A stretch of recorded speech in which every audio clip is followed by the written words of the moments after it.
Keluarga kami masih duduk berkumpul di meja makan. Tapi kursi saya kosong melompong seolah kehadiran saya tidak pernah benar-benar dianggap. Saya Dewi. 41 tahun. Seorang menantu di keluarga yang lebih mementingkan tradisi daripada perasaan. Selama bertahun-tahun, saya terbiasa disisihkan dari acara-acara penting. Tetapi suatu malam di restoran seafood tepi laut mengubah segalanya. Selamat mendengarkan kisah saya melalui kanal Kisah Keluarga. Jika Anda menyukainya, mohon berikan satu like agar saya lebih bersemangat melangkah. Meja makan sore ini menyajikan 7 mangkuk. Tetapi sejak saya meletakkan sendok garpu, masih tersisa satu tempat kosong di depan saya. Ibu mertua saya, Bu Hartine, melirik sekilas lalu berkata seolah sudah direncanakan. Sore ini, kami sekeluarga mau ke restoran seafood. Kamu di rumah saja ya. Jaga rumah. Mendengar itu, potongan ikan semur di mulut saya tiba-tiba menjadi sulit ditelan. Di rumah ini, saya disisihkan secara halus dari acara-acara penting bukanlah hal baru. Bedanya, setiap kali terjadi, saya selalu menekan rasa kecewa ke dasar hati, agar tidak ada yang melihat saya lemah. Di luar, terik matahari pesisir masih menyinari teras, berbaur dengan hawa panas dari dapur. Di dalam rumah joglo yang terawat baik namun sederhana, aroma nasi matang bercampur dengan denting sendok yang beradu dengan piring. Suasana yang sudah gerah kini ditambah dengan obrolan seru semua orang tentang restoran seafood tepi laut. Tempat baru yang buka di kota. Katanya terkenal karena mewah dan ramai. Hari ini kita ke sana biar tahu seperti apa mewahnya, kata Bu Hartini sambil mengambil sepotong empal dan meletakkannya di piring Pak Dodo. Makan di rumah terus. Bosan. Ma, aku dengar, katanya harus pesan tempat dulu. Kalau tidak, bisa menunggu lama sekali. Nilam, kakak ipar saya, menyela, suaranya jelas seolah dia tahu semua informasinya. Saya duduk mendengarkan. Tidak berani menyela. Hanya ketika semua orang selesai membahas rencana pergi, saya bertanya pelan. Jadi, siapa yang akan menjaga rumah? Bu Hartini melirik saya, lalu menjawab dengan santai. Kamu di rumah saja. Tidak ada yang perlu kamu lakukan di luar. Lagi pula, kamu kan tidak suka seafood. Nilam tertawa sinis sambil melirik saya. Iya. Nanti kalau pergi cuma duduk diam tidak tahu mau pesan apa. Malu-maluin saya. Lukman, adik ipar saya, ikut tertawa. Tawa mereka renyah, tetapi membuat hati saya perih. Darmawan, suami saya, yang duduk di seberang, melirik saya sekilas seolah ingin meminta maaf. Tetapi kemudian diam dan menunduk untuk makan. Saya mengerti. Dia tidak berani menentang ibunya. Kelemahan itu sudah biasa bagi saya. Makan malam berlanjut. Mereka makan sambil membahas pemesanan meja. Mau naik berapa mobil? Siapa menunggu siapa? Sementara saya diam-diam mengambil sayuran. Mencoba menelan setiap suapan hingga selesai. Setiap tawa dan candaan yang terdengar di sekitar meja makan seolah mengingatkan saya bahwa kursi saya hanya untuk mengisi tempat kosong. Bukan untuk ikut serta dalam kebahagiaan bersama. Ketika semua orang berdiri, saya tetap duduk untuk membereskan piring dan mangkuk. Bu Hartini berjalan melewati saya. Suaranya seperti perintah. Ingat, jangan telepon mengganggu. Diam di rumah saja. Saya mengangguk. Menahan rasa sesak di dada, saya hanya menjawab iya pelan. Hati saya sedih dan pilu. Tetapi saya berusaha tetap tenang. Saya tidak ingin ada yang melihat saya lemah. Meskipun kenyataannya dada saya terasa nyeri. Nilam dan Lukman sibuk membahas pakaian dan gaya rambut untuk pergi ke restoran baru. Sementara Darmawan berkata, ayo, siap-siap biar tidak terlambat. Mereka berbagi tempat duduk di 2 mobil. Tertawa dan berbicara seolah akan menghadiri pesta besar. Saya berdiri di pintu memandang ke halaman saat mereka mengeluarkan mobil. Suara mesin yang menderu menenggelamkan desahan napas saya. Kursi kosong saya di meja makan sekarang sama kosongnya dengan tempat saya. Dalam setiap kegembiraan keluarga ini, Selalu ditinggalkan. Saya kembali ke dalam untuk melanjutkan mencuci piring. Air dingin mengalir di sela-sela jari, tetapi tidak bisa meredakan rasa sakit di hati saya. Di rumah ini, saya seperti orang asing yang tinggal bersama mereka. Hanya saja, saya masih harus memenuhi tugas sebagai menantu. Di luar, hari mulai sore. Sinar matahari terakhir menyelinap melalui celah daun kelapa. Jatuh ke lantai tegel tua. Saya melangkah ke teras. Melihat kursi rotan tua, yang masih berada di sudut tempat saya. Biasa duduk menunggu nasi matang, atau saat senggang. Kursi itu malam ini akan kosong lagi. Sama seperti kursi di meja makan. Tapi mereka tidak tahu. Di restoran seafood tepi laut malam ini, akan ada kursi lain untuk saya, dengan cara yang tidak pernah mereka duga. Saya tidak keluar lewat pintu depan. Saya berjalan melalui jalan belakang. Menyusuri gang kecil di belakang gudang. Tumpukan box styrofoam berisi es setinggi dada tersusun rapi. Suara wajan dan minyak panas berpadu dengan aroma bawang putih tumis, lada, dan aroma seafood yang baru saja masuk ke dapur. Pintu besi di belakang terbuka pelan. Saya melangkah ke dalam area, yang disinari cahaya kuning dari dapur. Hawa panas langsung menyambut seolah memeluk saya. Bagi yang tidak terbiasa, mungkin akan terasa pengap. Tapi bagi saya, ini adalah aroma rumah kedua. Tempat saya telah menghabiskan waktu bertahun-tahun. Di tangan Maya, kepala koki restoran, ada selembar kertas pesanan yang dicetak dari sistem. Dia melihat saya dan segera menghampiri. Kak Devi. Meja untuk jam 6:30. 6 orang. Atas nama Ibu Hartini. Saya siapkan di area dekat jendela kaca ya. Saya mengangguk pelan. Menerima kertas itu. Mata saya cepat membaca tulisan di sana. Memang benar nama ibu mertua saya. Saya dengan tenang memasukkan kertas itu ke dalam map lalu berbisik. Pertahankan proporsi bakar dan kukus untuk menu udang galah. Jangan bedakan hanya karena tamu kenalan. Menu malam ini harus standar seperti biasa. Baik. Kak. Jawab Maya singkat. Saya berjalan melewati area persiapan di mana beberapa staf dengan cekatan mencuci sayuran, memotong bawang, dan menimbang cumi-cumi. Suara pisau, air mengalir, dan kipas penghisap udara berpadu menciptakan ritme yang akrab. Di ruang manajer kecil di ujung koridor, saya bertemu Bagas, manajer restoran. Dia sedang memeriksa laporan pendapatan harian. Suaranya tenang dan datar. Penjualan hari ini naik lebih dari 15% dibanding minggu lalu. Malam ini ada satu meja VIP dari pejabat lokal. Saya rasa kita harus menugaskan tim layanan terbaik. Saya duduk di kursi kayu, yang biasa saya duduki. Membuka laptop untuk memeriksa daftar reservasi. Pandangan saya berhenti pada baris tulisan meja 8. 6 orang. Ibu Hartini. Saya mengatupkan bibir sejenak. Lalu menoleh ke Bagas. Layani sesuai prosedur. Tanpa perbedaan. Tanpa pamer. Ingatkan staf untuk tersenyum tapi jangan berlebihan. Tetaplah natural. Bagas mengangguk. Cepat-cepat mencatat di bukunya. Saya tahu dia mengerti maksud saya. Di sini, tidak ada yang diizinkan berakting untuk menyenangkan tamu. Bahkan jika mereka adalah kerabat saya. Setelah selesai memeriksa laporan, saya menandatangani sebuah memo internal dengan goresan pena yang tegas. Meja ini gratis. Atas nama restoran. Jangan sebutkan dari siapa. Kecuali jika tamu bertanya sampai akhir. Ini bukan cara untuk balas dendam. Saya hanya ingin mereka, keluarga suami saya, sekali merasakan bagaimana rasanya diperlakukan dengan hormat. Bukan karena mereka keluarga seseorang, tetapi karena mereka adalah tamu seperti tamu lainnya. Saya berjalan ke area makan, menyusuri deretan meja kosong, menyentuh ringan sandaran kursi kayu yang mengkilap. Saya teringat masa-masa ketika saya menjadi pencuci piring di sebuah warung kecil.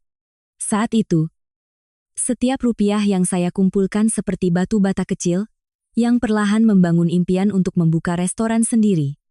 Dari resep, cara membumbui seafood, hingga seni penyajian. Semua saya pelajari dengan tangan yang kapalan dan mata yang selalu mengamati. Getaran telepon di saku membawa saya kembali ke masa kini. Suara Paman Tio, sepupu sekaligus kuasa hukum saya, terdengar dari seberang. Semua urusan di cabang kota sebelah sudah beres. Malam ini di tempatmu ada meja spesial ya? Iya. Paman, spesial bagi saya saja.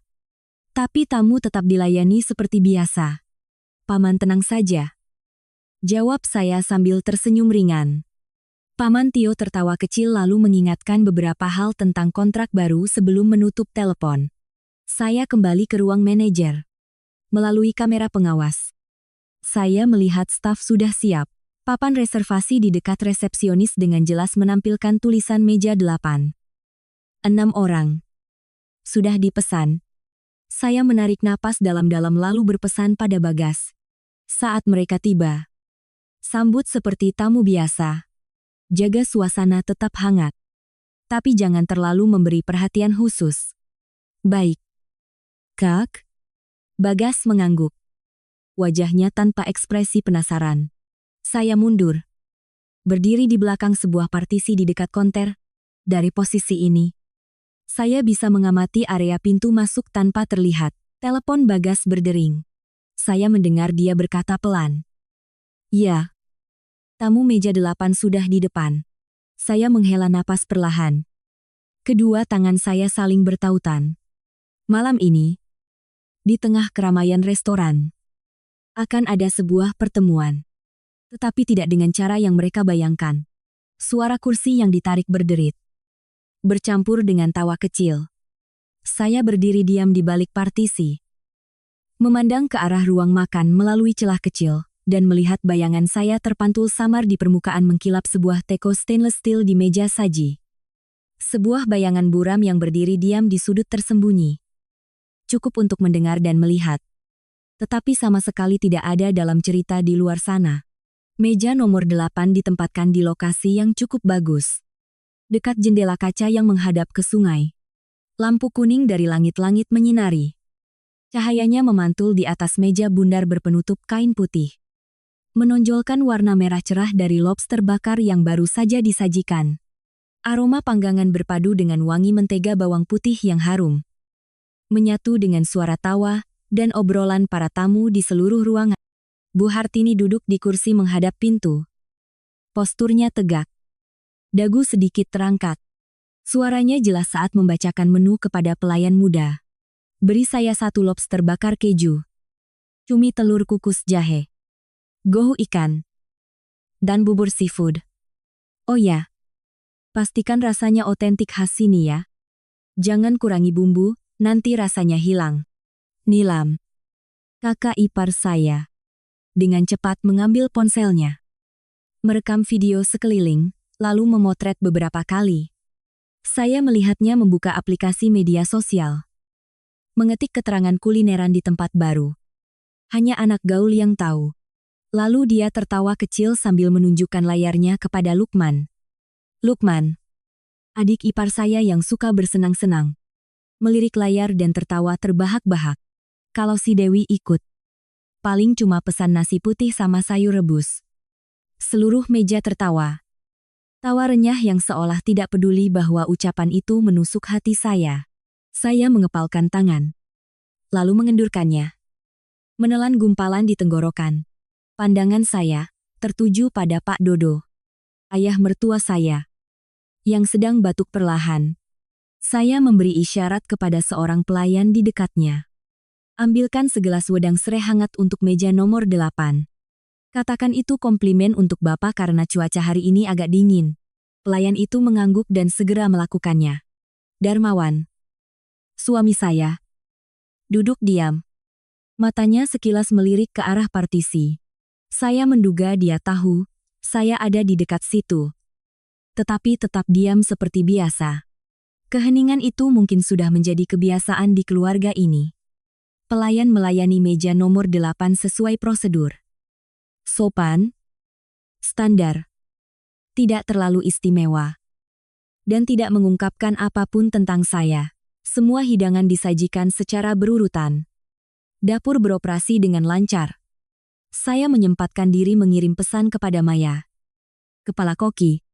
Cumi telurnya apinya kecilkan sedikit agar tetap manis. Beberapa menit kemudian, saya melihat Maya mengangguk sekilas dari balik jendela dapur. Seolah memberi tanda bahwa dia mengerti. Ketika hidangan gohu ikan disajikan, Bu Hartini perlahan mengambil sepotong. Mengunyahnya dengan saksama lalu sedikit mengernyitkan dahi. Ini terlalu asin. Minta dapur buat lagi. Bagas, manajer restoran, segera menghampiri. Sedikit membungkuk. Suaranya lembut. Mohon maaf atas kelalaian kami.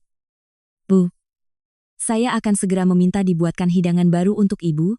Kurang dari 5 menit kemudian, hidangan baru disajikan. Rasanya lebih pas. Bu Hartini mengangguk-angguk. Bagus. Tahu aturan. Saya tersenyum tipis.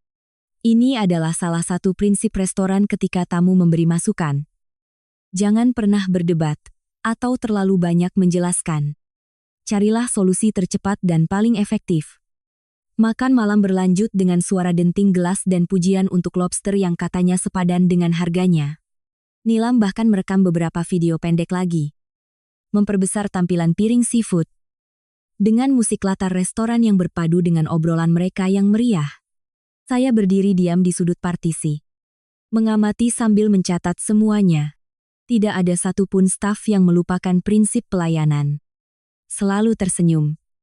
Selalu memperhatikan kebutuhan tamu tetapi tidak berlebihan atau canggung. Ini bukan hanya sebuah pekerjaan, tetapi budaya yang telah saya bangun dengan susah payah. Ketika melihat mereka hampir selesai, Bagas mendekati meja. Membungkuk sedikit. Permisi. Bu.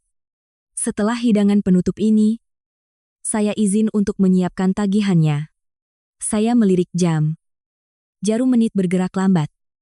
Tetapi di dalam hati saya tahu saat kebenaran akan segera tiba. Makan malam ini mereka pikir mereka adalah tamu biasa.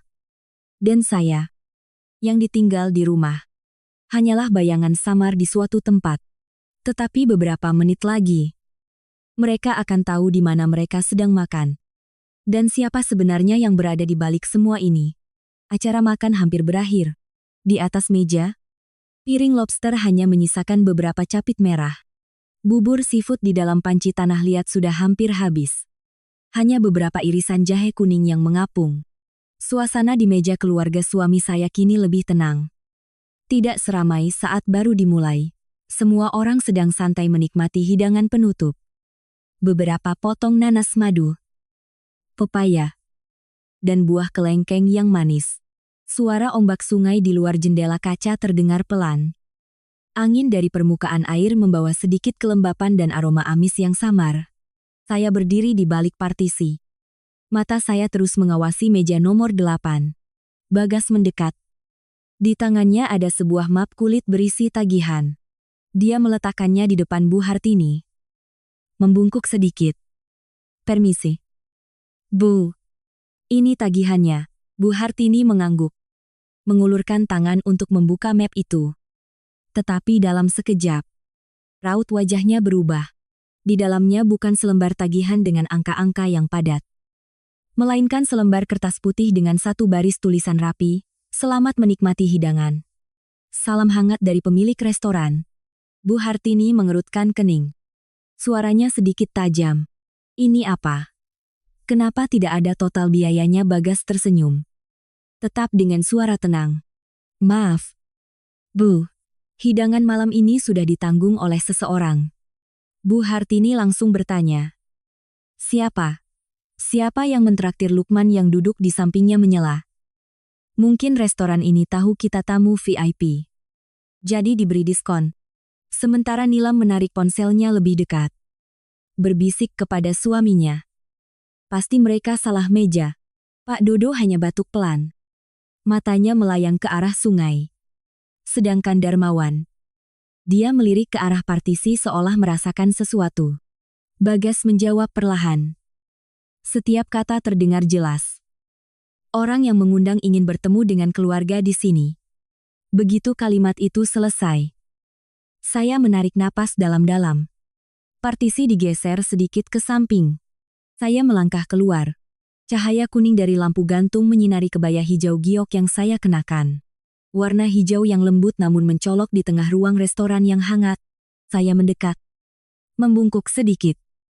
Selamat malam, Mama. Selamat malam semuanya. Suasana di meja makan tiba-tiba membeku. Suara sendok dan garpu yang beradu dengan piring berhenti seketika. Nilam menjatuhkan sendok yang dipegangnya. Matanya terbelalak. Lukman membelalakan matanya seolah tidak percaya dengan apa yang baru saja dilihatnya. Pak Dodo sedikit memiringkan kepala. Tangannya menutupi mulut saat batuk pelan. Darmawan menatap saya. Untuk pertama kalinya malam ini. Tatapannya dalam dan penuh kejutan. Bu Hartini mengerjapkan matanya beberapa kali. Suaranya perlahan dan berat. Kamu sedang apa di sini? Saya melangkah lebih dekat. Tangan saya dengan ringan menyentuh map tagihan. Suara saya tenang dan jelas. Tetapi tidak keras. Makan malam ini. Saya yang traktir. Saya adalah salah satu pemilik restoran seafood tepi laut ini. Hening sejenak. Saya bisa mendengar dengan jelas suara angin yang menyelinap melalui celah jendela. Suara ombak di kejauhan. Semua mata tertuju pada saya. Penuh keheranan, kebingungan, dan sesuatu yang sulit digambarkan. Saya tidak berkata apa-apa lagi. Hanya mempertahankan tangan saya di atas map itu dengan ringan, namun tegas. Saya ingin mereka mengerti. Ini bukan pamer. Apalagi cara saya menggunakan uang untuk membeli perhatian. Ini hanyalah sebuah pengingat tentang rasa hormat yang telah saya tunggu begitu lama. Bu Hartini tiba-tiba berdiri. Kursi kayu berderit di lantai.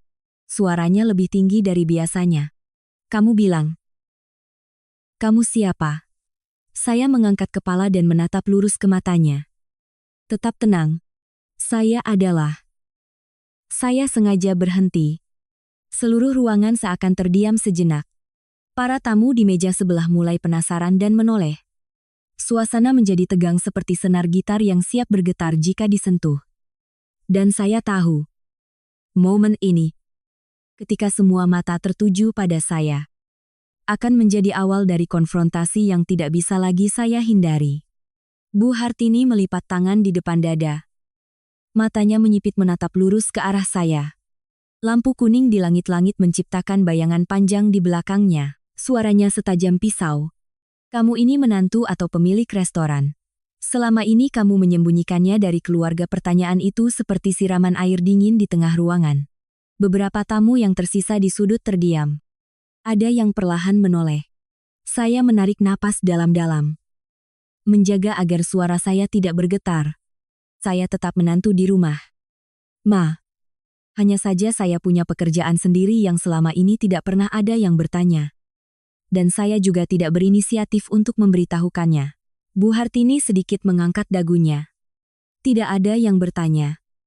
Lalu kenapa disembunyikan begitu rapat? Berbisnis tapi keluarga sendiri tidak tahu. Aneh sekali. Saya menatap lurus ke matanya. Dengan tenang. Saya menyembunyikannya bukan karena takut ketahuan. Ma. Tapi karena saya ingin dihargai sebagai dewi. Bukan karena apa yang saya miliki. Nilam yang duduk di sampingnya menyeringai. Hebat sekali. Disimpan rapat-rapat, atau jangan-jangan takut kalau keluarga tahu nanti harus ikut membantu saya menoleh ke arahnya. Tersenyum ringan tapi tidak langsung menjawab. Saya tahu berdebat saat ini hanya akan memperkeruh suasana Ania. Sebaliknya, saya berkata perlahan. Terserah kakak mau berpikir apa. Tapi saya tidak pernah menolak membantu jika itu masuk akal dan saling menghormati. Darmawan yang duduk di seberang menatap saya tetapi sebelum sempat membuka mulut, Bu Hartini menyela. Siapapun kamu tetaplah menantu di rumah ini. Harus menuruti perkataan orang tua. Saya menelan ludah.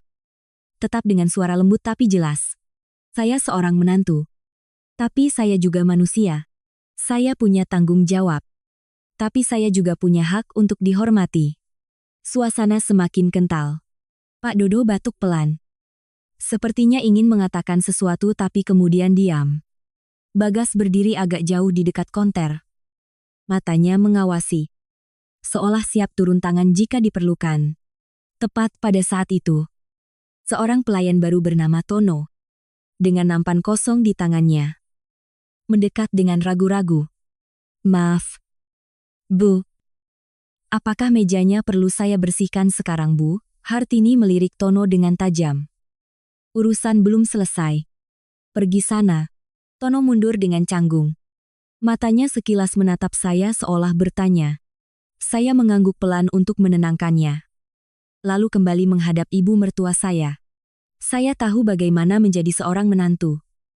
Ma, tapi menjadi menantu bukan berarti saya harus menerima perlakuan yang merendahkan. Selama bertahun-tahun saya sudah berusaha memenuhi kewajiban saya. Tidak pernah sekalipun membuat keluarga malu. Nilam melipat tangan dan mengangkat bahu. "Kamu bicara enak sekali. Tapi kalau mau dihormati, kamu juga harus menganggap kami keluarga. Bukan orang lain." Saya menatapnya. Kali ini tidak tersenyum lagi. Saya selalu menganggap semua orang di sini keluarga. Sayangnya seringkali saya tidak diperlakukan sebagai bagian dari keluarga. Ucapan saya membuat meja makan itu hening. Hanya suara ombak dari kejauhan yang terdengar, berpadu dengan desau angin melalui jendela. Saya melihat Darmawan mengatupkan bibirnya. Mulutnya bergerak seolah ingin mengatakan sesuatu. Tetapi kembali terdiam saat Bu Hartini meliriknya tajam. Saya mengerti konfrontasi ini baru saja dimulai. Tetapi, setidaknya untuk pertama kalinya setelah bertahun-tahun, saya telah menyuarakan apa yang selama ini saya pendam. Dan saya juga tahu, cerita ini belum akan berakhir di sini. Saya membuka buku besar laporan pendapatan. Lembaran-lembaran kertas dijepit rapi dengan klip stainless steel. Setelah membalik beberapa halaman, angka-angka dan catatan tentang biaya, laba bersih, dana gaji, dan dana amal terlihat jelas. Saya meletakkannya di depan ibu mertua saya. "Ini adalah pendapatan 3 bulan terakhir. Silakan Mama lihat." Bu Hartini sedikit menunduk. Matanya cepat menyapu kolom angka lalu menggelengkan kepala. Seolah semua itu hanyalah tulisan tanpa makna. Uang banyak tidak sebanding dengan nama baik keluarga. Nak, keluarga yang punya aturan akan langgeng. Uang bisa habis kapan saja. Kalimat itu membuat dada saya terasa sesak. Saya tahu ibu mertua tidak mudah diyakinkan dengan angka. Tetapi saya tidak menyangka dia akan meremehkannya sedemikian rupa. Malam-malam saya begadang di restoran. Hari-hari saya menerobos hujan untuk mengatasi masalah dapur. Semua itu kini hanya dirangkum dalam satu kalimat: uang banyak tidak sebanding dengan nama baik keluarga. Saya menarik napas dalam-dalam. Duduk di hadapannya. "Ma, saya tidak pernah berpikir uang lebih penting dari keluarga.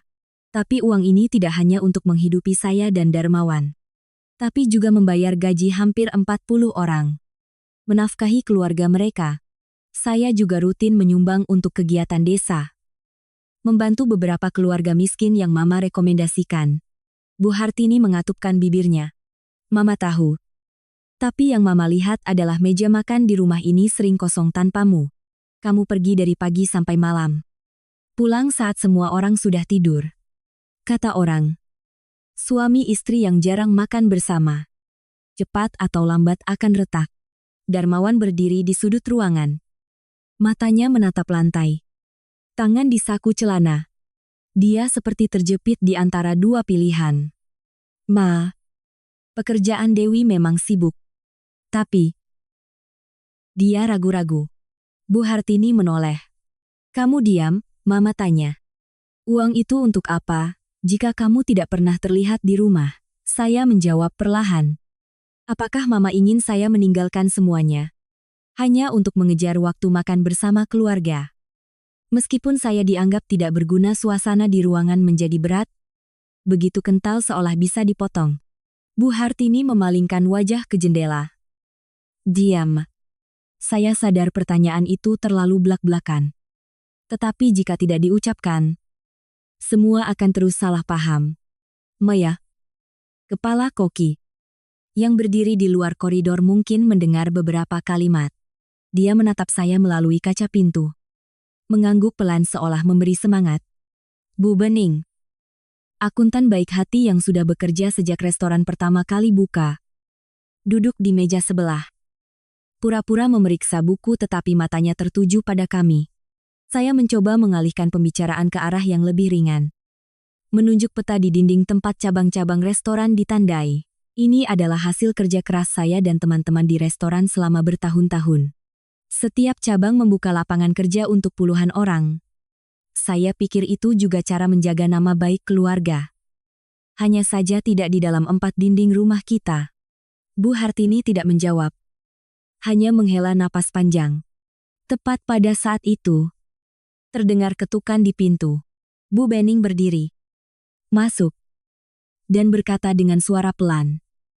Kak Devi, ada tamu langganan yang ingin bertemu pemilik restoran. Mereka bilang kenal dengan kakak. Saya terkejut. Siapa? Bu, saya kurang tahu namanya. Hanya saja mereka bilang pernah dibantu oleh kakak dulu sekali. Mereka ingin bertemu langsung untuk berterima kasih. Saya melirik ibu mertua lalu menoleh ke Darmawan.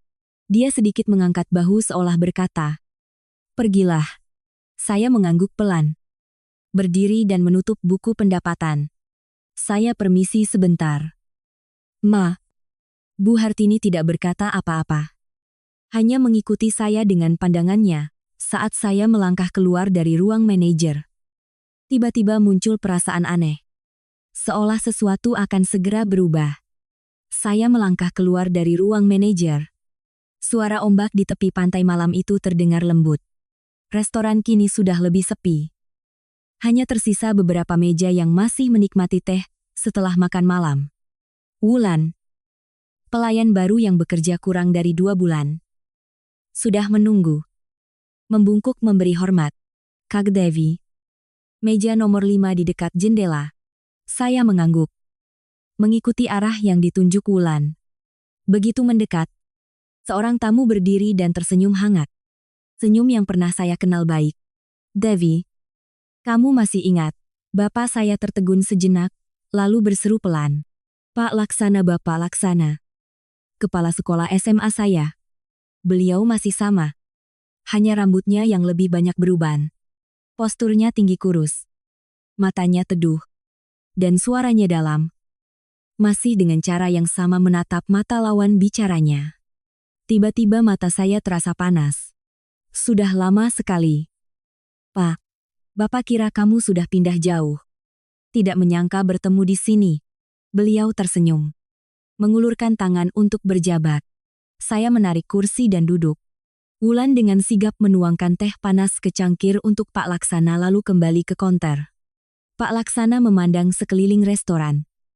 Matanya seolah mencatat setiap detail. Restorannya bagus sekali. Katanya kamu pemiliknya. Saya mengangguk sambil tersenyum ringan. Hanya sebagian kecil. Pak, kebetulan waktunya tepat dan banyak yang membantu. Beliau meletakkan cangkir tehnya dan menatap saya. Seolah menyambung kepingan ingatan masa lalu. Bapak masih ingat waktu kamu kelas 11. Malam-malam kamu mencuci piring di warung soto di kota. Suatu hari hujan deras. Bapak lihat kamu duduk meringkuk menunggu angkot.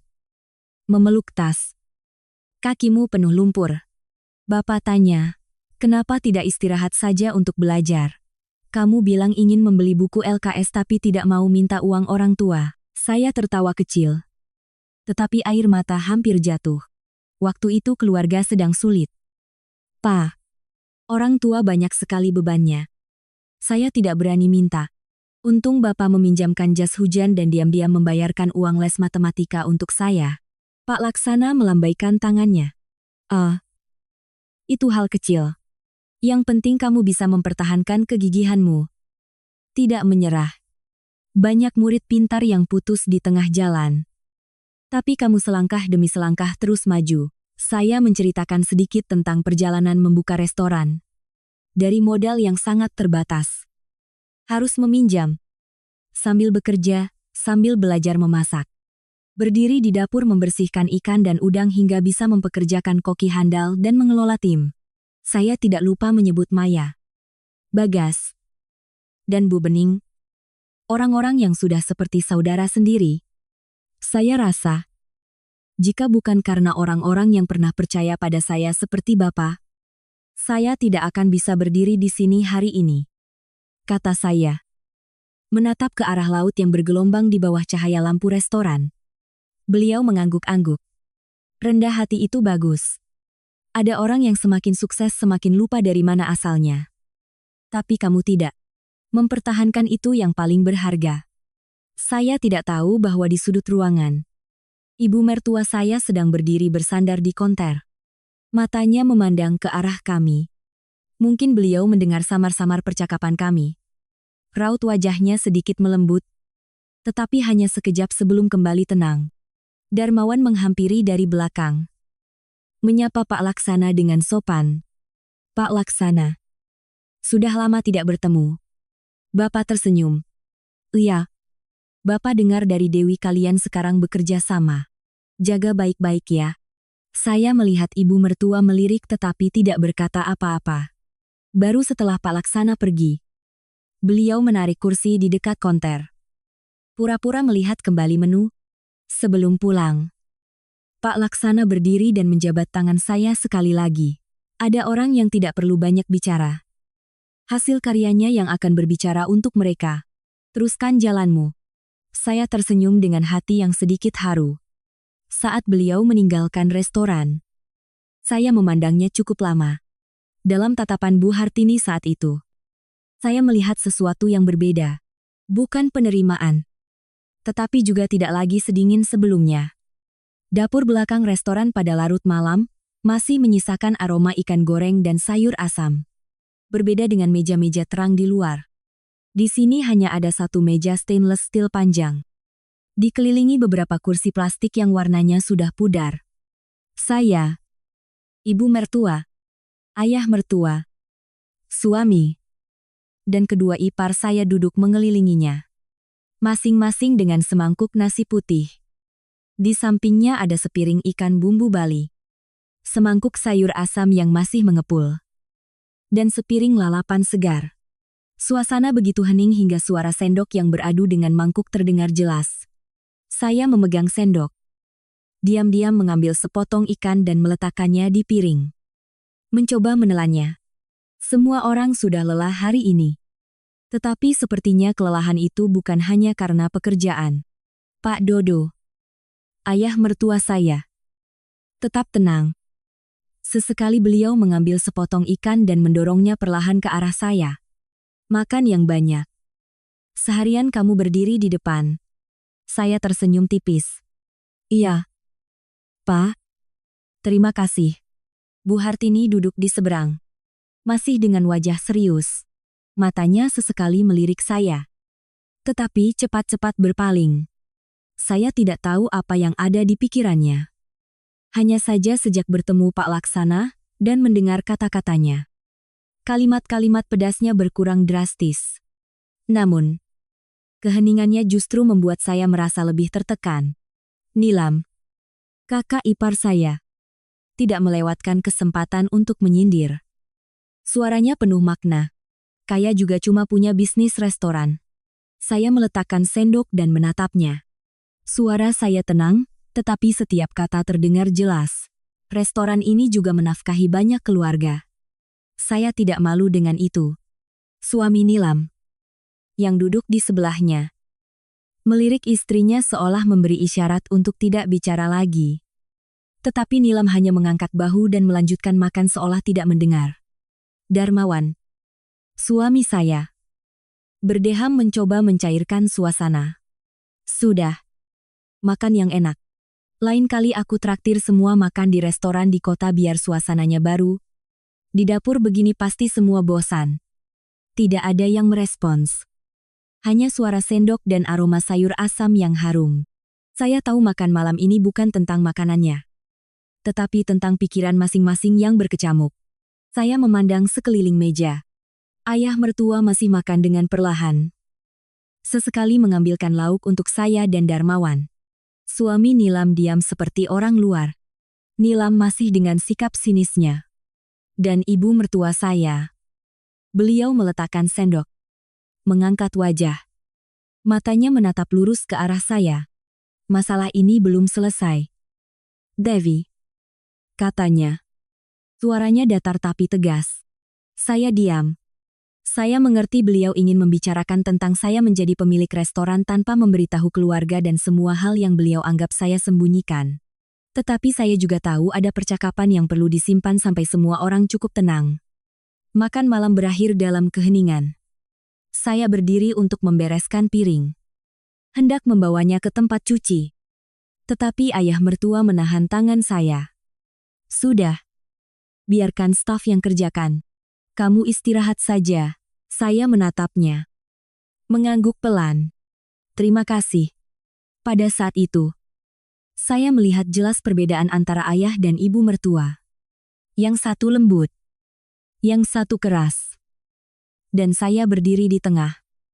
Tidak tahu harus berpihak kemana agar semua tidak semakin tegang. Ketika saya melangkah keluar dari dapur, cahaya kuning dari ruang makan menyinari koridor. Suara ombak masih terdengar dari kejauhan. Di dalam hati saya, muncul firasat bahwa apa yang baru saja terjadi hanyalah gelombang kecil. Di depan sana, masih banyak gelombang lain yang menunggu untuk datang. Malam itu, hujan turun deras. Saya berbaring di tempat tidur kecil di apartemen sewaan dekat restoran. Cahaya lampu tidur kuning pucat menyinari dinding yang belang. Suara hujan yang menimpa atap seng di luar terdengar teratur. Seolah akan meninabobokan saya. Tetapi saya tetap gelisah. Ponsel di meja samping tempat tidur tiba-tiba bergetar pelan. Awalnya saya pikir hanya notifikasi aplikasi atau pesan iklan. Tetapi ketika saya mengambilnya, muncul tulisan, "Kalau mau tahu kelakuan suamimu, besok datang ke Warkop Melati. Nomor tidak dikenal." Tiba-tiba saya merasakan hawa dingin menjalari punggung. Mata saya terpaku pada dua kata Warkop Melati. Saya tahu tempat itu. Sebuah kedai kopi dekat pantai dengan desain kuno. Pelanggannya kebanyakan warga lokal. Tapi saya tidak pernah berpikir akan punya alasan untuk melangkahkan kaki ke sana. Saya melihat jam. Hampir tengah malam. Darmawan belum juga pulang. Tadi sore dia bilang harus tinggal untuk menjamu tamu. Seorang mitra bisnis dari luar kota. Saya tidak bertanya lebih lanjut.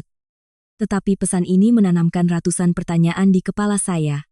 Saya berbaring miring memeluk bantal. Mata masih terpaku pada layar yang menyala. Di kepala saya terus berputar. Siapa yang mengirim pesan ini? Kenapa dia tahu nomor saya? Dan jika ini benar, lalu bagaimana saya menelepon Maya? Kepala koki sekaligus teman yang saya percaya. Suaranya terdengar mengantuk. Ada apa kamu menelepon jam segini? Saya ragu-ragu. Kak, aku baru dapat pesan aneh. Katanya besok ke Warkop Melati biar tahu suamiku ngapain. Di seberang telepon hening sejenak. Lalu Maya berbisik. Pesan seperti ini seringkali hanya kerjaan orang iseng. Jangan langsung percaya. Tidurlah. Besok baru dipikirkan. Saya menghela napas. Aku juga ingin berpikir begitu. Tapi kenapa hatiku tidak tenang ya? Maya menasihati. Kalau kamu mau pergi, siapkan mental. Jangan gegabah.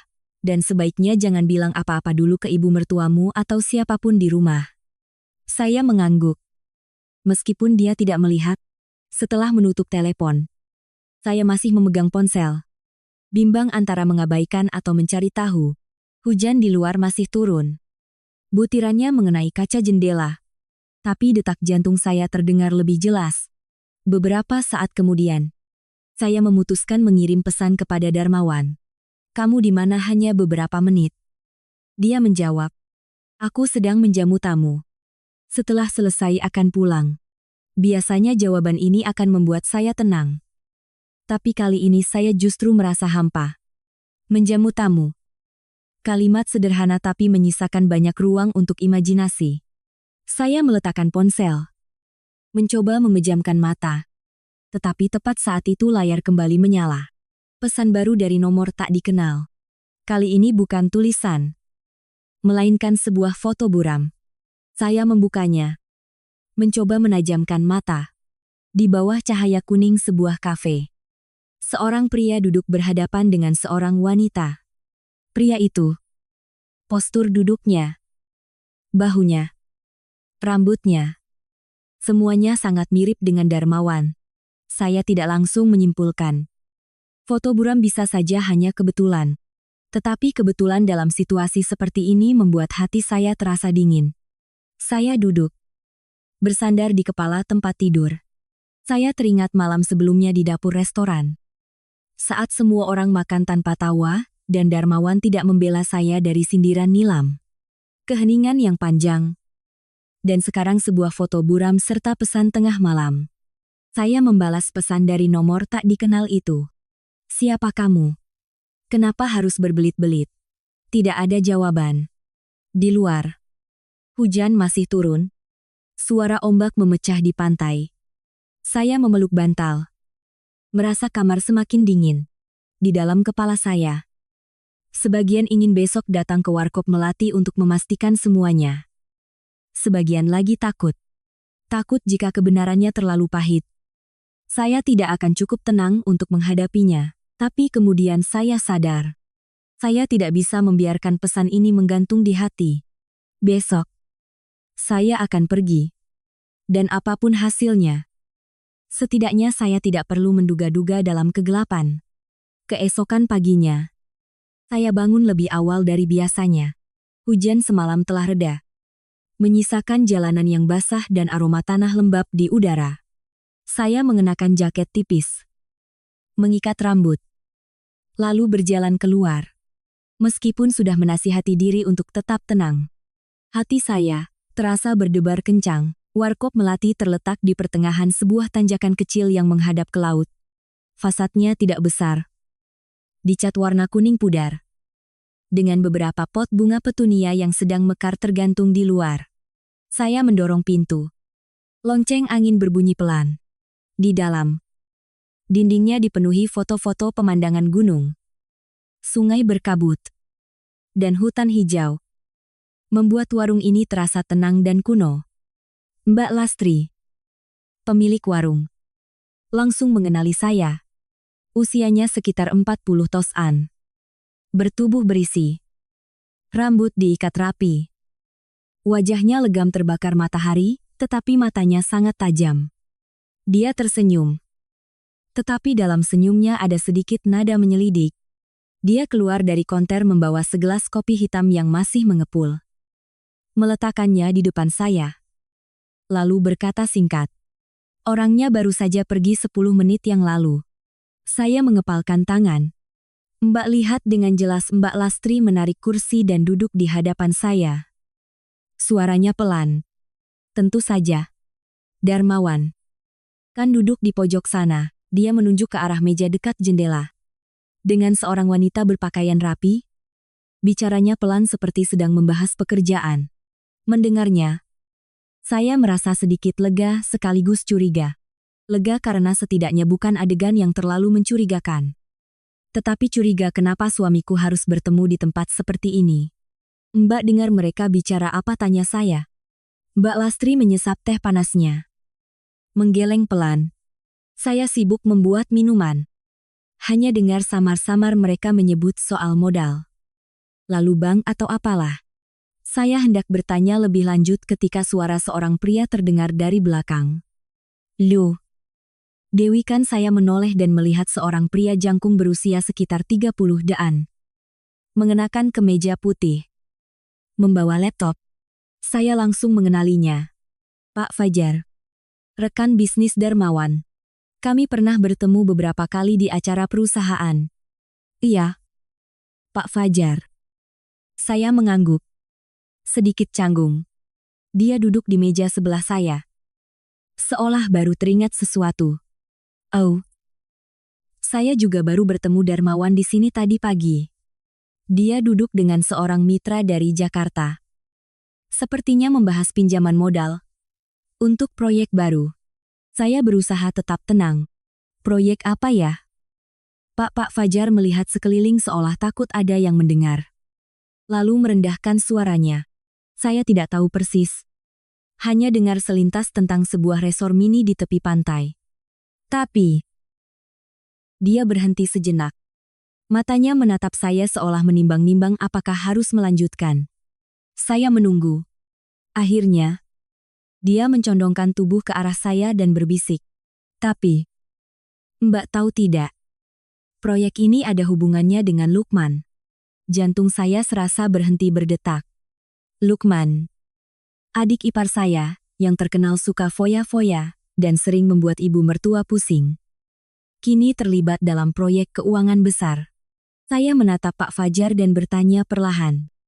Bapak yakin? Dia mengangguk. Saya dengar mereka menyebut nama Lukman. Katanya dia yang bertanggung jawab untuk urusan promosi atau semacamnya. Tapi Mbak tahu sendiri. Peran seperti itu kadang hanya untuk formalitas. Saya terdiam. Merasa kopi hitam di depan saya tiba-tiba menjadi lebih pahit. Setiap kali saya mengaduknya, buih muncul lalu hilang. Persis seperti suasana hati saya saat ini. Sebagian ingin percaya ini adalah urusan bisnis yang wajar. Sebagian lagi khawatir ini adalah pertaruhan berisiko yang jika gagal, seluruh keluarga akan terseret. Telepon saya bergetar. Darmawan menelepon.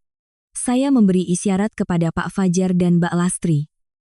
Lalu berdiri keluar untuk menerima telepon. Suaranya terdengar normal. Kamu sudah bangun.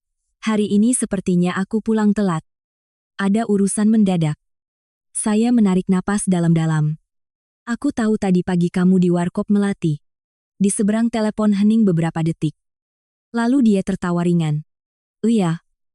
Cuma bertemu mitra bisnis. Tidak ada apa-apa. Saya ingin bertanya langsung tentang Lukman. Tetapi urung. Bukan karena takut. Tetapi karena saya tahu jika bertanya sekarang, jawabannya hanya akan mengambang. Ketika kembali ke meja, Mbak Lastri menatap saya dengan pandangan menyelidik. Kamu tidak tanya lebih jelas. Saya menggeleng pelan. Ada hal-hal yang akan terungkap dengan sendirinya. Pak Fajar pamit lebih dulu. Sementara saya duduk sebentar lagi, menghabiskan kopi yang sudah dingin. Rasa pahitnya menyengat. Tanpa sedikit pun rasa manis. Persis seperti cerita yang baru saja saya dengar pagi ini. Dalam perjalanan kembali ke restoran. Angin laut bertiup kencang. Rasa asin menempel di bibir dan rambut. Saya teringat tatapan Bu Hartini. Sindiran Nilam.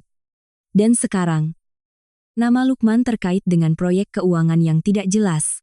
Saya mengerti bahwa gelombang baru akan segera datang. Dan mungkin kali ini tidak hanya akan menyapu ketenangan saya yang rapuh, tetapi juga menyeret seluruh keluarga ini ke dalam pusaran masalah. Pagi itu, saya mengendarai mobil pikap kecil sendirian ke daerah pegunungan yang berjarak lebih dari 1 jam dari kota untuk mengantar bahan baku ke restoran. Jalanan menanjak dan berkelok. Kabut turun rendah.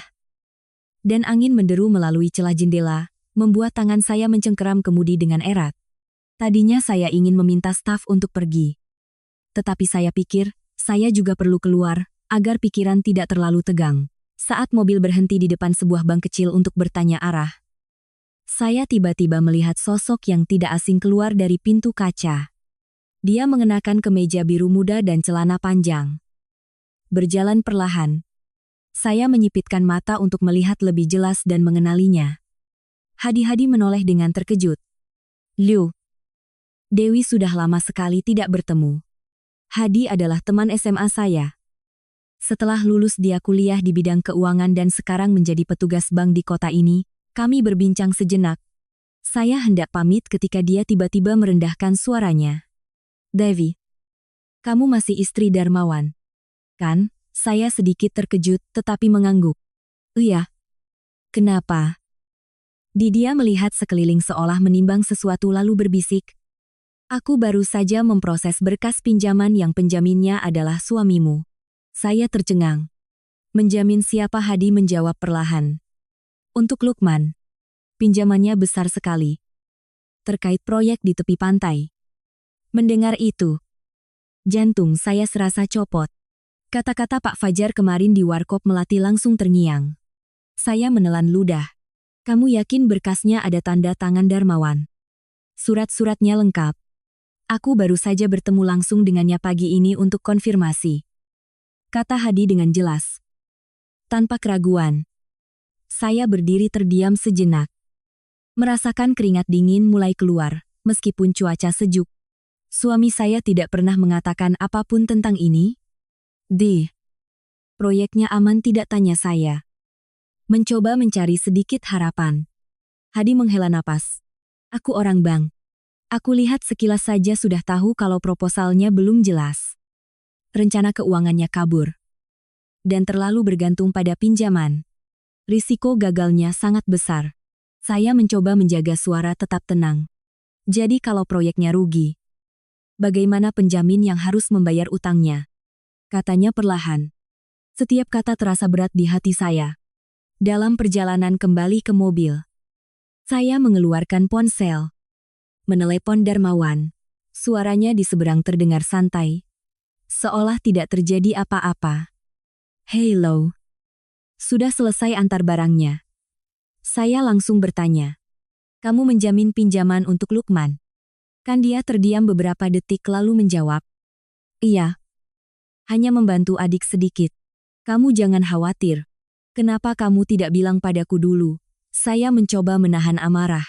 Ini kan masalah kecil. Aku sudah berbisnis bertahun-tahun. Tahu perhitungannya. Lagi pula ini kan untuk membantu keluarga kita juga. Suaranya terdengar sedikit menghindar. Saya menggenggam ponsel erat-erat. Masalah kecil, di bank. Hadi bilang ini pinjaman besar, dan penuh risiko. Sore harinya saat kembali ke restoran. Pikiran saya masih kacau. Saya menceritakan sekilas kepada Maya, sahabat saya, melalui telepon. Dia terdiam sejenak lalu menasihati. Devi, urusan yang menyangkut uang, apalagi jaminan, harus jelas. Suamimu mungkin pintar berbisnis. Tapi kalau sudah berurusan dengan orang yang tidak bertanggung jawab, bisa bahaya. Saya tahu Maya benar.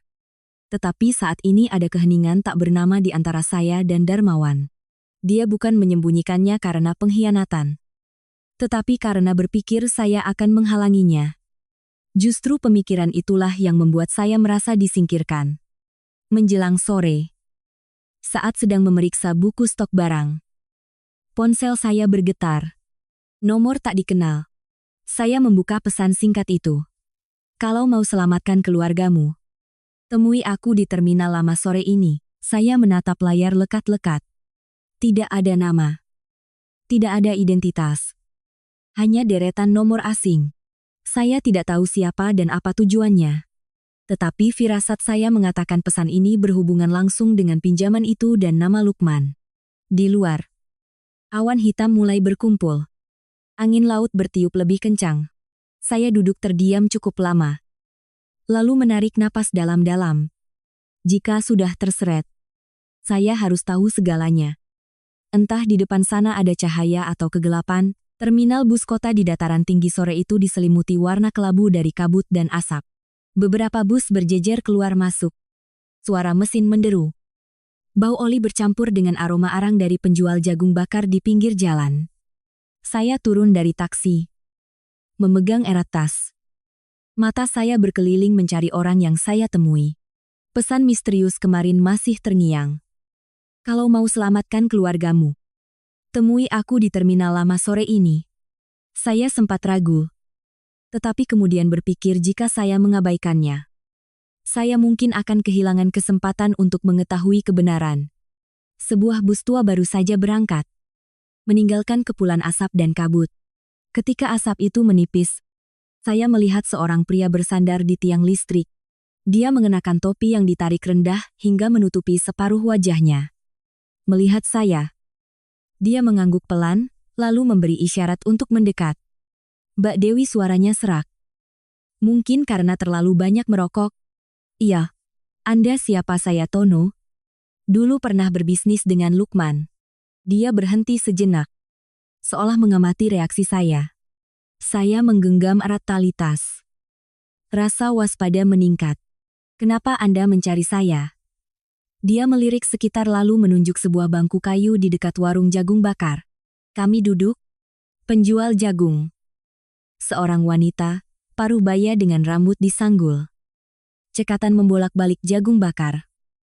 Melirik kami sekilas, lalu melanjutkan pekerjaannya. Tono mengeluarkan sebuah amplop kusam dari saku jaketnya. Mbak tidak tahu.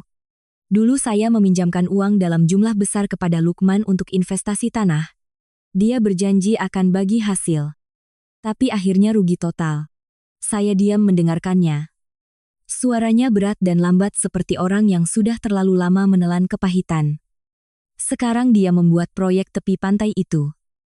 Menggunakan nama bisnis untuk mengumpulkan modal. Saya dengar suami Mbak yang menjadi penjamin. Mbak tahu kan? Kalau proyek itu gagal, penjamin yang harus menanggung semuanya. Saya mengangguk pelan. Jantung saya seperti diremas. Jadi, apa yang Anda inginkan dari saya? Dia menatap lurus ke mata saya. Hentikan suami Mbak. Kalau tidak, Mbak akan kehilangan uang dan nama baik. Saya serius. Adik ipar Mbak itu tidak hanya terlibat spekulasi keuangan, tapi juga bergaul dengan kelompok rentenir. Sekali gagal bayar, tidak ada yang akan aman. Penjual jagung meletakkan sebiji jagung panas di depan saya. Tersenyum ompong. Makan. Neng. Baru matang. Saya berterima kasih. Tetapi hanya memegangnya untuk menghangatkan tangan. Tono melanjutkan. Suaranya lebih pelan. Saya tidak mau ikut campur urusan keluarga orang lain. Tapi saya juga tidak mau melihat ada orang lain yang bernasib seperti saya. Saya bertanya, apakah Anda punya bukti? Tono membuka amplop, mengeluarkan beberapa lembar fotokopi kontrak pinjaman dan transkrip rekaman suara. Ini surat-surat dan percakapan yang saya rekam saat Lukman membahas rencana menggunakan uang jaminan untuk menutupi utang lain. Simpan ini baik-baik. Jangan sampai ada yang tahu sumbernya dari saya. Kalau bocor, hidup saya tidak akan tenang. Saya menerima kertas-kertas itu. Jari saya sedikit gemetar. Angka-angka di kontrak membuat punggung saya terasa dingin. Dia berdiri lebih dulu. Menarik topinya lebih rendah. Pikirkan baik-baik. Mulai sekarang saya tidak akan menghubungi lagi. Setelah itu, dia menghilang di antara kerumunan orang dan kabut. Saya duduk termangu, menatap jagung di tangan yang mulai mendingin. Di kejauhan, klakson bus kembali berbunyi. Di kepala saya, semuanya terasa kacau. Suami, Odi Kipor, pinjaman, nama baik, dan tatapan keluarga suami. Jika saya berani angkat bicara, saya sadar, mulai saat ini saya tidak bisa terus diam. Di lepas pantai, langit semakin gelap. Angin mulai bertiup kencang. Badai yang sesungguhnya akan segera datang. Suara ombak di luar sana berdebur menghantam pantai. Gelombang susul menyusul tanpa henti seolah ingin menyapu segalanya. Namun, di dalam ruang makan privat restoran ini, suasana begitu hening hingga suara air yang beriak di dalam gelas pun terdengar. Lukman adalah orang pertama yang memecah keheningan itu. Dia menyandarkan tubuhnya ke belakang. Kursi bergeser menimbulkan bunyi derit yang tidak enak didengar. Matanya merah. Suaranya kesal. Kakak ipar sudah puas sekarang. Apa yang kakak mau sudah tercapaikan. Mengumbar semua masalah keluarga agar didengar orang lain. Agar seluruh dunia menertawakan keluarga kita, tanpa menunggu jawaban. Dia berdiri dan berjalan cepat ke arah pintu. Pintu kayu didorong keras, membentur dinding dan menimbulkan suara dentuman kering. Berpadu dengan suara ombak yang semakin ganas. Saya duduk tak bergerak. Tangan saya di bawah meja masih terkepal erat. Kuku-kuku menancap di telapak tangan tanpa terasa sakit. Setiap kata yang diucapkannya masih terngiang berat di telinga. Bu Hartini yang duduk di ujung meja perlahan meletakkan sumpitnya. Menarik napas dalam-dalam. Suaranya sedikit bergetar tetapi jelas. Kamu tahu apa yang baru saja kamu lakukan? Dewi Mama tidak bilang Lukman benar. Tapi masalah ini tidak harus diumbar sekarang di sini. Saya menatap lurus ke arahnya. Mencoba menjaga suara tetap lembut. Ma, saya hanya ingin semua orang tahu yang sebenarnya. Agar tidak ada yang harus menanggung beban orang lain. Saya tidak mau nanti semuanya sudah terlalu jauh dan tidak bisa diselamatkan lagi. Bu Hartini mengerjapkan matanya berkali-kali seolah menahan air mata yang hampir jatuh. Akibatnya biar Mama yang tanggung. Kamu menantu. Seharusnya kamu. Beliau tidak melanjutkan kalimatnya. Tangannya mengusap mata. Saya tahu beliau sedang dalam pergulatan batin yang hebat. Di satu sisi ada anak kandungnya. Di sisi lain ada kebenaran yang nyata. Dan saya, meskipun orang luar secara darah, kini menjadi orang yang berusaha menjaga kapal keluarga ini agar tidak menabrak karang. Darmawan yang sejak tadi diam, kini mendorong kursinya sedikit ke depan. Suaranya dalam dan tegas. Ma, aku tidak akan menandatangani surat jaminan apapun lagi. Lukman berbisnis. Dia harus tanggung jawab sendiri. Bu Hartini menoleh ke putra sulungnya. Tatapannya penuh keheranan sekaligus celaan. Kamu bilang begitu berarti kamu membiarkan adikmu. Bukan membiarkan. Tapi kalau kali ini aku tanda tangan, akan ada kali-kali berikutnya. Aku tidak mau istri dan anakku harus membayar kesalahan orang lain. Darmawan menatap lurus ke mata ibunya. Mengucapkan setiap kata dengan jelas. Suasana begitu berat, hingga saya bisa mendengar suara tirai yang bergerak karena tiupan angin dari celah jendela. Maya yang duduk di samping saya menyentuh ringan tangan saya di bawah meja. Seolah mengingatkan saya untuk tidak bicara lagi. Saat ini, saya mengangguk pelan. Di luar, langit mulai berubah kelabu pekat. Awan turun rendah. Angin berhembus lebih kencang. Aroma garam laut yang anyir dan dingin menyusup melalui celah pintu. Suara ombak menjadi semakin dahsyat. Setiap hempasannya terasa seperti memukul dada. Tiba-tiba, pintu terbuka lagi. Lukman masuk. Kemejanya basah kuyup karena hujan. Rambutnya lepek. Dia berjalan lurus ke arah Bu Hartini lalu tiba-tiba berlutut. Ma, aku minta maaf. Suaranya serak dan berat. Aku tahu aku salah. Apapun yang Mama katakan, aku akan turuti. Seluruh meja hening. Saya melihat tangan Bu Hartini yang gemetar diletakkan di bahu putra bungsunya. Tetapi matanya justru menatap ke arah saya. Tatapan itu bukan celaan. Juga bukan permohonan. Lebih seperti sebuah penantian. Menunggu satu kalimat dari saya. Mungkin sebuah pengampunan. Atau mungkin sebuah keputusan tegas untuk mengakhiri segalanya. Saya menelan ludah. Di kepala saya terlintas semua yang baru saja terjadi. Tumpukan dokumen. Rekaman suara. Peringatan dari Hadi. Wajah muram Tono di terminal. Semuanya berputar seperti ombak di luar sana. Entah akan menghantam pantai atau surut ke laut dalam. Hujan turun semakin deras. Suara hujan dan ombak menyatu menjadi irama yang mendesak, seolah mendorong saya untuk berbicara. Tetapi saya tetap duduk diam. Membiarkan diri saya berada dalam momen yang menggantung ini. Di mana setiap keputusan bisa mengubah seluruh jalan di depan. Saya tidak yakin apakah di luar sana laut sedang badai atau tidak. Tetapi di dalam ruangan ini, di antara orang-orang yang berada di bawah satu atap, gelombang pasang yang sesungguhnya telah tiba. Hujan di luar masih belum sepenuhnya reda. Butiran air kecil menempel di kaca jendela dapur. Membentuk jejak panjang yang seolah membawa hawa dingin senja. Tetapi di dalam dapur restoran terasa hangat. Lampu kuning yang tergantung di tengah langit-langit memancarkan cahaya lembut ke meja kayu yang telah dihidangkan berbagai macam masakan. Panci sayur asam ikan gabus masih mendidih pelan. Sepiring kangkung segar dengan sambal terasi. Ikan bumbu Bali yang berwarna coklat mengkilap. Dan beberapa potong acar kuning. Ini adalah pertama kalinya setelah berminggu-minggu. Seluruh keluarga duduk bersama dengan suasana yang relatif damai. Bukan duduk berhadapan dalam ketegangan. Bukan saling menghindari tatapan. Tetapi juga belum bisa disebut akrab. Saya duduk di ujung meja. Diam-diam menyendokkan nasi ke mangkuk setiap orang. Darmawan masih dengan kebiasaannya. Menunggu semua orang mendapatkan nasi baru mulai makan. Lukman sedikit menunduk. Entah karena malu atau lelah.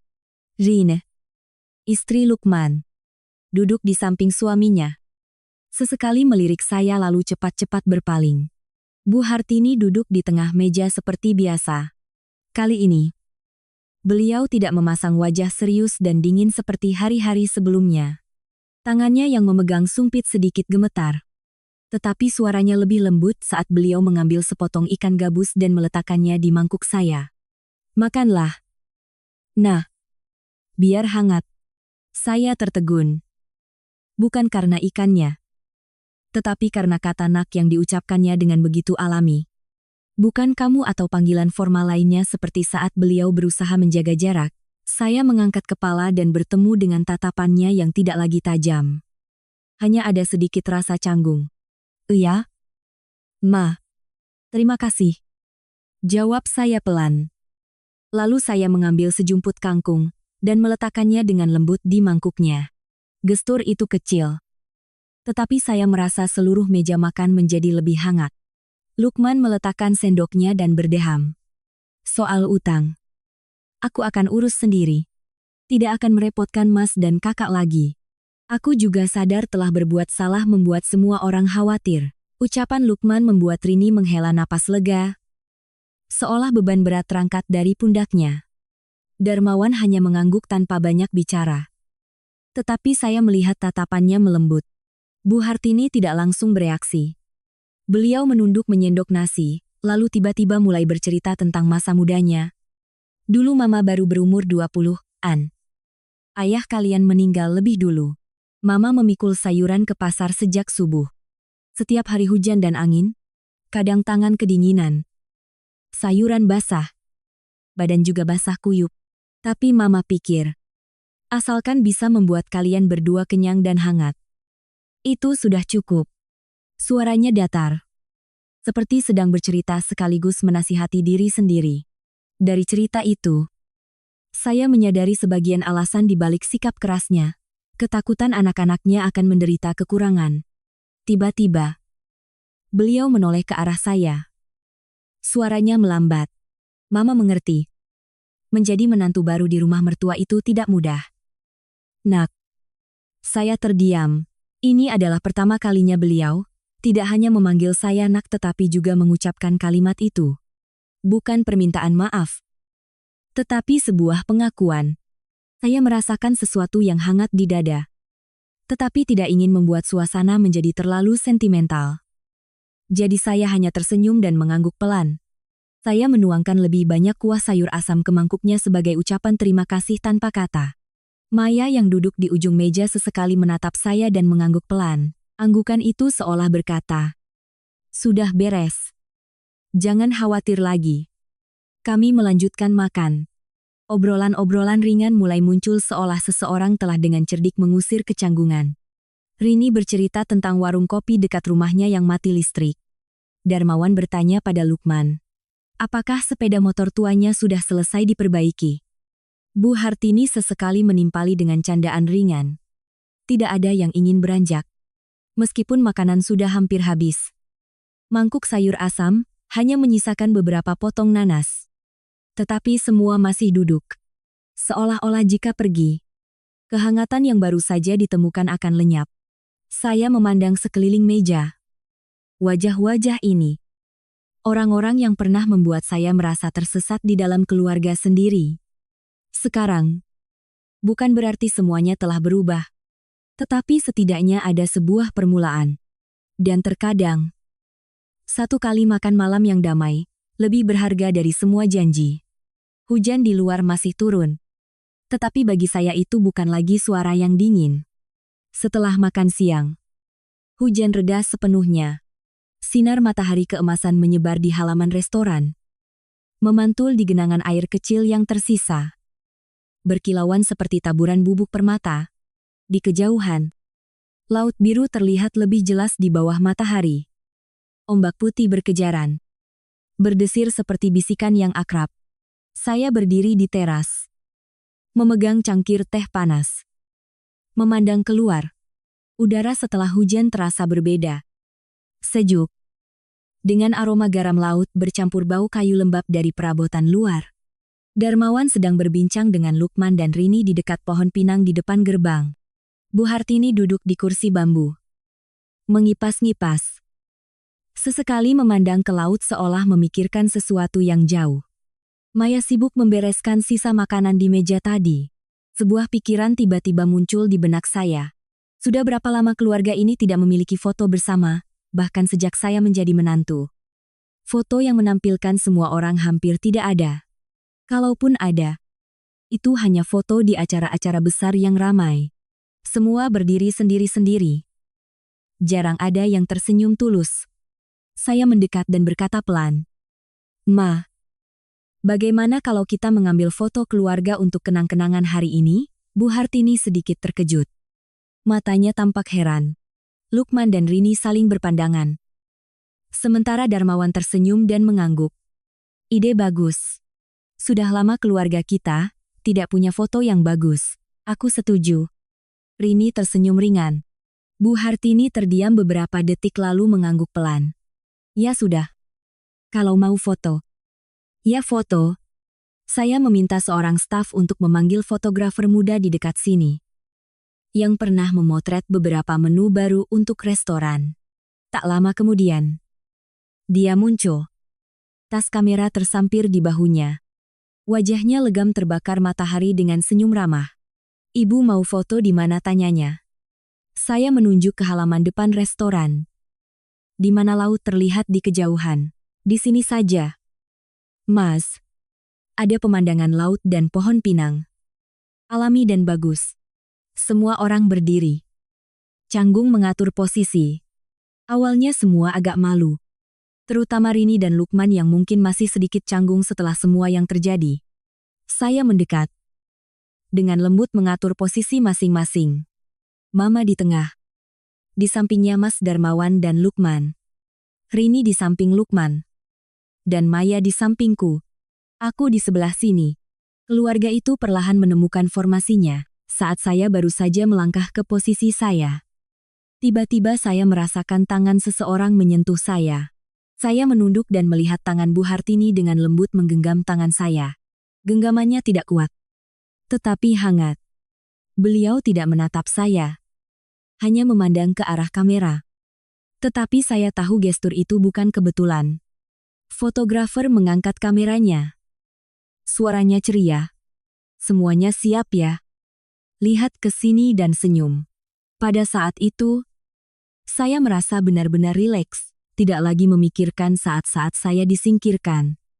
Tidak lagi teringat tatapan tajam, makan malam yang dingin, atau kata-kata yang menyakitkan.